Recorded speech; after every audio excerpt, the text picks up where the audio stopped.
मैंने कल से लेके आज तक सभापति महोदया सारे विपक्ष के भाषण को सुना। सारे विपक्ष के भाषण में असत्य, गुमराह करने वाले तथ्य, निराशावादी, डर और डर की जो पराकाष्ठा हो सकती है कि डर के आगे कुछ नहीं है, हम कभी जीत नहीं सकते, उस तरह के भाषण को देखा। यहां विपक्ष के नेता ने भाषण दिया, सभापति महोदया, मैं वो नहीं हूं जो हूं, जो मैं दिखता हूं वो मैं नहीं हूं। पिछले बार मैंने कहा था कि यहां प्रेत आकर भाषण देके चला गया। इस बार जो मुझे लगा उनके भाषण से कि एक फिल्म हमने देखी थी मिस्टर इंडिया, अनिल कपूर जो है किसी को दिखते नहीं है, फिर दिख जाते हैं। यदि लाल जो है कहीं दिखाई देगा तो वो मिस्टर इंडिया के अनिल कपूर हैं, जो दिखते हैं वो नहीं दिखते हैं, जो दिखते हैं वो नहीं दिखते। विपक्ष का क्या डर है सभापति महोदया, ये आप समझिए। गॉस्पेल ट्रुथ के आधार पर असत्य को सत्य बनाने की कोशिश कर रहे हैं। पूरा विपक्ष जो मुस्लिम की राजनीति करता रहा, आज हिंदू हिंदू चला रहा है। जिस लोकसभा से अवधेश, जिस लोकसभा से अवधेश पासी एमपी है, उसका नाम फैजाबाद है। किसी ने फैजाबाद नहीं कहा, सबने अयोध्या कहा। यही भारतीय जनता पार्टी की जीत है, यही मोदी की जीत है। और मैं प्रधानमंत्री जी को बधाई देना चाहता हूं, धन्यवाद देना चाहता हूं। रामायण की चौपाई है कि राम रमापति करधन लेहु, खैंचत चाप मिटई संदेहु। उन्होंने पूरे देश को यह मैसेज दे दिया कि यह देश हिंदू है, हिंदू राष्ट्र है और मुसलमान के नाम पर कोई राजनीति नहीं हो सकती है। फैजाबाद का नाम अपोजिशन के किसी आदमी ने नहीं लिया। क्या सत्य है? इन्होंने कहा हमारे ऊपर ईडी आ गई, हमारे ऊपर सीबीआई आ गई, हम किसी से नहीं डरते। आप वहां चले गए, बांसवाड़ा चले गए, आपने क्या भाषण दे दिया, क्या जीत गए? मैं एक ऐसा शख्स हूं, अखिलेश जी सुनिए आराम से, मेरे ऊपर कांग्रेस और जेएमएम ने 44 केस किए। मेरे 80 साल 85 साल के माँ पिताजी के ऊपर केस हुए। गैलरी में मेरी वाइफ बैठी हुई है, मेरे बच्चे बैठे हुए हैं, उनके ऊपर केस हुआ, भाई के ऊपर केस हुआ। और सरकार ने आरटीआई मैंने मंगाया है, 10 करोड़ रुपया हाई कोर्ट और सुप्रीम कोर्ट में मेरे से केस लड़ने के लिए किया। मैं जब चुनाव लड़ने के लिए गया, राहुल गांधी जी की यात्रा हुई, मल्लिकार्जुन खड़गे का 2 कार्यक्रम हुआ, प्रियंका गांधी जी गई, उन्होंने कहा कि मैं चैम्बर में बैठा रहता हूं और मैंने कहा कि मैं मोदी का सिपाही हूं, मैं भारतीय जनता पार्टी का सिपाही हूं और मैंने वचन लिया, प्रण लिया कि मैं जनता के पास वोट मांगने नहीं जाऊंगा।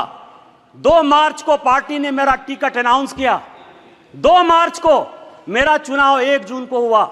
90 दिन के पूरे कैंपेन में मैंने जनता से वोट नहीं मांगा और मैं यहां पार्लियामेंट में जीत कर आया, आपको हरा कर आया हूं। जिस क्षेत्र से हेमंत सोरेन विधायक हैं, उस जिले का मैं सांसद हूं और आदिवासी बाहुल्य इलाके से मैं 10,000 वोट से जीत कर आया हूं। मेरा समय है, आप सुनिए, मेरा समय है, 5 मिनट में खत्म नहीं होगा ये बातें। किस तरह का सत्य और असत्य की बात कर रहे हो आप कह रहे हो, मुस्लिम की बात कर रहे हो, मंगलसूत्र की बात कर रहे हो कि प्रधानमंत्री जी ने घुसपैठिया कह दिया। हां, प्रधानमंत्री जी ने घुसपैठिया कह दिया। 2009 में सभापति महोदया आप मंत्री थी। 2009 से इस संसद में, इस सदन में मैं 200 बार बोल चुका हूं कि मैं जिस इलाके से आता हूं, बांग्लादेश, वहां बांग्लादेशी घुसपैठिया बढ़ा हुआ है संथाल परगना में। चाहे वो जामताड़ा हो, पाकुड़ हो, साहबगंज हो, मुर्शिदाबाद हो, मालदा हो, किशनगंज हो, अररिया हो।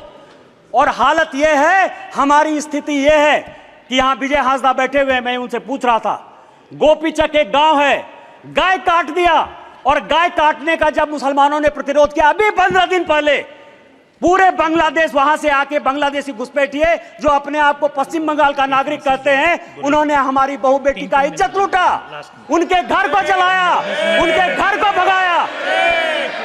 आप कह रहे हो कि वो बांग्लादेशी घुसपैठिए नहीं है, उनकी जनसंख्या नहीं है।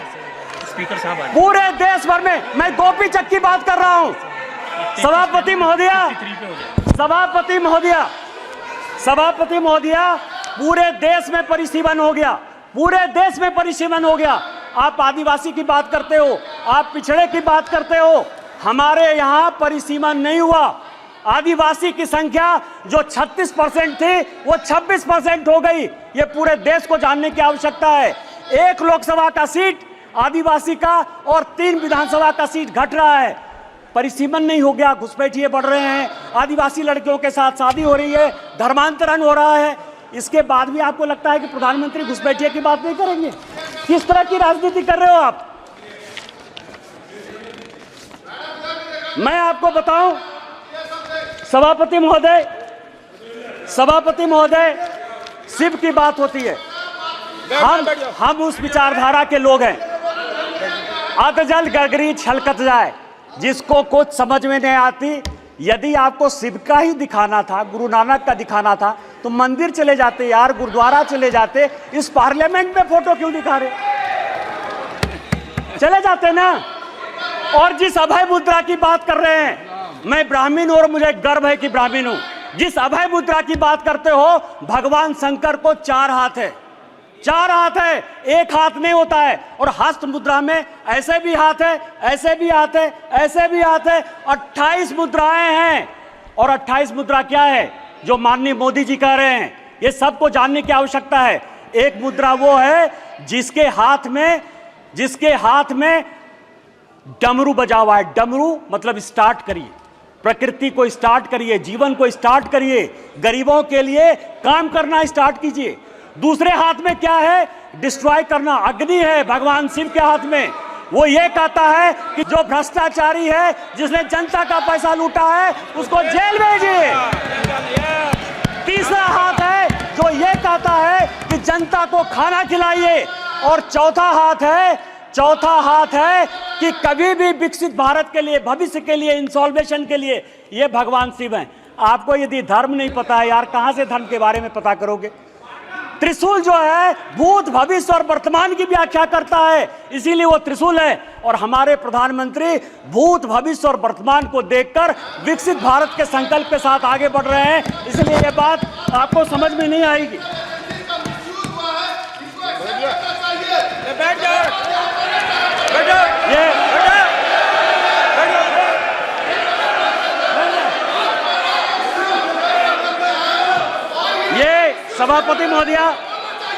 सभापति महोदया, ये संविधान की बात करती हैं। अभी मैंने कहा मिसा जी, मैं आपके बारे में बोला, उन्होंने कहा कि मैं बोलूंगी। मिसा भारती जब पैदा हुई तो जेल में थे। मेरे गुरु गोविंदाचार्य उस वक्त वो भी जेल में थे, राम बहादुर राय भी जेल में थे। और लालू जी को राम बहादुर राय ने सजेस्ट किया कि अपनी बेटी का नाम मिसा रख दो, इसीलिए उनका नाम मिसा भारती। जिस किताब का विमोचन राहुल गांधी ने किया, MK स्टालिन की आत्मकथा का, उसमें सबसे बढ़िया टॉपिक क्या है सभापति महोदया पता है? कि इमरजेंसी में जो है मेरे पिताजी ने पुलिस को हैंडओवर कर दिया। और यहां बैठे हुए हैं अखिलेश यादव जी, इनके पिताजी के साथ मुझे काम करने का मौका मिला। और बड़े आदमी थे, इतने बड़े आदमी थे कि वो हमेशा कहते थे कि मैं तुम्हारा भाषण सुनता हूं। उन्होंने मुझे इमरजेंसी की कहानी सुनाई कि जिस दिन इमरजेंसी गए तो उनकी वाइफ के पास जो है खाना खिलाने के लिए अपने परिवार के पास नहीं था। आप संविधान की बात करते हो, आपने कहा राज्य डिवीजन कर लिया। आपको पता है कि क्या हुआ? 7वां संशोधन 1956 में जब नेहरू ने किया तो उन्होंने कहा संविधान की आत्मा, आपने भी नरेंद्र मोदी कहा, इसलिए मैं नेहरू कर रहा हूं। मैं जानता था कि आप अटैक करो। Please address the chair. सभापति महोदया, 7वां संशोधन यह किया कि राज्य को कोई अधिकार नहीं होगा अपना बाउंड्री चुनने का। और यही कारण है कि 7वें संशोधन के बाद 14 राज्य और 6 यूनियन टेरिटरी बन गए। आप संविधान की बात करते हो, आप कहते हो संविधान बचाने की बात करते हो। संविधान की प्रस्तावना स्वर्ण सिंह कमेटी के बाद जब इमरजेंसी में सारे बड़े नेता, चाहे वो लालू प्रसाद जी हो, मुलायम सिंह यादव हो, करुणानिधि जी हो, अडवाणी जी हो, अटल जी हो, हेमवती नंदन बहुगुणा हो, कांग्रेस के चंद्रशेखर जी हो, बाबू जगजीवन राम हो, जब सारे जयप्रकाश नारायण, नहीं मैं MP की बात कर रहा हूं, ये सारे लोग जब जेल में बंद थे तो स्वर्ण सिंह कमेटी बनाई 1976 में। 42वां संशोधन हुआ। उस 42वें संशोधन ने हमारे धर्मपरायण देश को, हम धार्मिक हैं, हम हिंदू हैं, बिट्टू यहां बैठा हुआ सिख है, बुद्धिस्ट हैं, रिजू जी उन्होंने कहा कि हम बुद्धिस्ट हैं, यहां ओवैसी बैठे हुए, इस्लाम उनके लिए गर्व का विषय है। आपने हमारे देश को धर्मनिरपेक्ष कर दिया, रातों रात बदल दिया। आपने उसमें इंटीग्रिटी शब्द जोड़ दिया। पूरा देश जो है ईमानदार है, इसी कारण ईमानदारी से चलता है। आपने ईमानदार जोड़ दिया और आपने उसमें सोशलिस्ट जोड़ दिया। अरे कैसे सोशलिस्ट हो सकते हैं हम यार? कोई कम्युनिस्ट हो सकता है, कोई कैपिटलिस्ट हो सकता है, तुमने जो है सोशलिस्ट पूरे प्रेम्बल को बदल दिया और आप संविधान बनाने की बात करते हो। उन्होंने कहा कि जो हम कानून बनाएंगे, जो फंडामेंटल राइट हुए थे, जो हमने हमारे फोर फादर्स ने जो फंडामेंटल राइट्स दिए थे, उसके साथ आपने फंडामेंटल ड्यूटीज एक अलग शब्द जोड़ दिया। आप संविधान बनाने की बात करते हो। पूरा का पूरा 42वां संशोधन, उन्होंने कहा कि जो संविधान कानून बनाएगा, क्योंकि इंदिरा गांधी की सदस्यता खत्म हो गई थी, उन्होंने कहा कि हम फिर से रिइंस्टेट होकर देश के प्रधानमंत्री बन जाएंगे। आप मेरे ऊपर कोई क्वेश्चन नहीं कर सकते हो।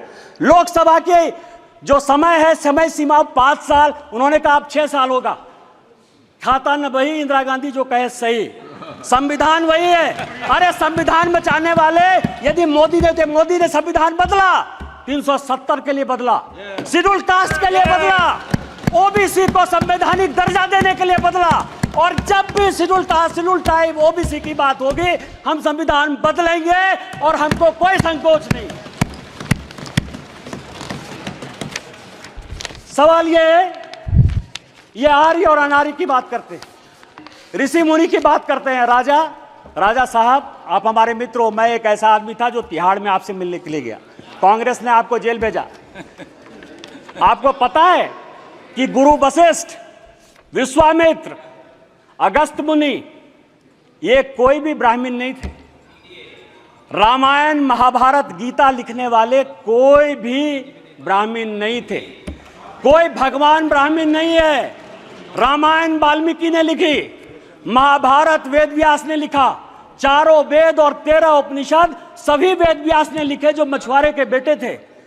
और चाहे वो ऋषि अगस्त हो, ऋषि कन्नन हो, आप जो है आर्य और अनार्य के बीच में। और आप ही के सांसद, कांग्रेस के सांसद, 1952 में जिस कांग्रेस के सांसद रामधारी सिंह दिनकर को नेहरू जी संसद बनाकर लेकर आए, सांसद रहे, 12 साल रहे, देश के बहुत बड़े कवि, उन्होंने संस्कृति के 4 अध्याय लिखे। उस संस्कृति के 4 अध्याय में उन्होंने लिखा कि ना कोई आर्य है ना कोई अनार्य है। जो हरिजन, जो शेड्यूल कास्ट तमिलनाडु का है, वही कलकत्ता का ब्राह्मण है, और जो कलकत्ता का ओबीसी है, वही पंजाब का जो है सिख है। ये उन्होंने लिखा, कांग्रेस ने लिखा, आपके सांसद ने लिखा। हमें तो गर्व है, ये देश एक है, न जाति है न बिरादरी है। आप किस तरह की बात करते हो, जाति प्रथा की बात करते हो। मैं एक बात कहना चाहता हूं, यहां जितने बुजुर्ग लोग बैठे हुए, स्वागत राय जी बैठे होंगे, आज से 50 साल पहले किसी बड़े घर में, किसी गांव में कहीं कोई शौचालय नहीं होता था। चाहे बड़े परिवार की महिलाएं हो या छोटे परिवार की महिलाएं हो, वो खेत में जाती थी। तो जब खेत में जाती थी तो मेहतर प्रथा कहां से आ गया? जो मुगलों ने दिया, आप उसको सही मान रहे हो, और आप पूरे देश को जो है हिंदुत्व के नाम पर, आर्य के नाम पर, अनार्य के नाम पर, इस्लाम के नाम पर केवल गुमराह करने की कोशिश करते हो। ये गॉस्पेल ट्रूथ को बंद करो, ये कहना बंद करो, और देश को जो है साथ लेकर चलने की बात करो। बस मैं अंत में, सभापति महोदय, एक पॉइंट है कि कल कहा गया कि स्पीकर साहब जो है झुक के प्रधानमंत्री जी को जो है अभिवादन किए और राहुल जी को ऐसे। आज मैंने एक फोटो देखा थल सेना अध्यक्ष का। वर्दी में कहा जाता है कि किसी को प्रणाम नहीं करना चाहिए। आज सारे अखबारों में थल सेना अध्यक्ष का फोटो छपा है और अपनी मां को पैर छू के वर्दी में प्रणाम कर रहे हैं। तैत्तिरीय उपनिषद का एक श्लोक है, अभिवादनशीलस्य नित्यं वृद्धा पसेबिनः चत्वारि तस्य वर्धन्ते आयुर्विद्या यशोबलम। आपसे जो भी बड़े आदमी हैं, पद की, मर्यादा की कभी परवाह नहीं करिए। अभी पार्लियामेंट खत्म हुआ, मैं फरवरी की बात कर रहा हूं। जिस दिन पार्लियामेंट खत्म हुआ मैं बाहर गाड़ी का वेट कर रहा था। मैं सबसे ज्यादा कांग्रेस पर अटैक करता हूं। राहुल जी, सोनिया जी या पूरा कांग्रेस गांधी परिवार मेरा टॉपिक है, क्योंकि मेरे फादर 1975 में इमरजेंसी में सैक कर दिए गए, उनकी ज़िंदगी में नौकरी नहीं लगी। 19 महीने मेरे परिवार के लोग इमरजेंसी में बंद रहे, इसलिए कांग्रेस के प्रति इतना विद्रोह या ये चीज़ जो है मेरे मन में है, बचपन से है, क्योंकि मेरा बचपन मैंने देखा ही नहीं, क्योंकि हम लोग सभी देशद्रोही के परिवार के माने जाते थे। सोनिया जी आई, सोनिया जी ने मेरा हाथ पकड़ा सबके सामने, चूंकि सबके सामने पब्लिक में एक काम हुआ, इसलिए मैं पब्लिक में बात कर रहा हूं। और उन्होंने मुझे कहा कि निशिकांत, आज मेरी तबीयत खराब थी, लेकिन तुम्हारे जैसे लोगों को पार्लियामेंट आना चाहिए। मैंने प्रणाम किया उनको। मैंने ये नहीं सोचा कि वो सोनिया गांधी वो बड़ी हैं।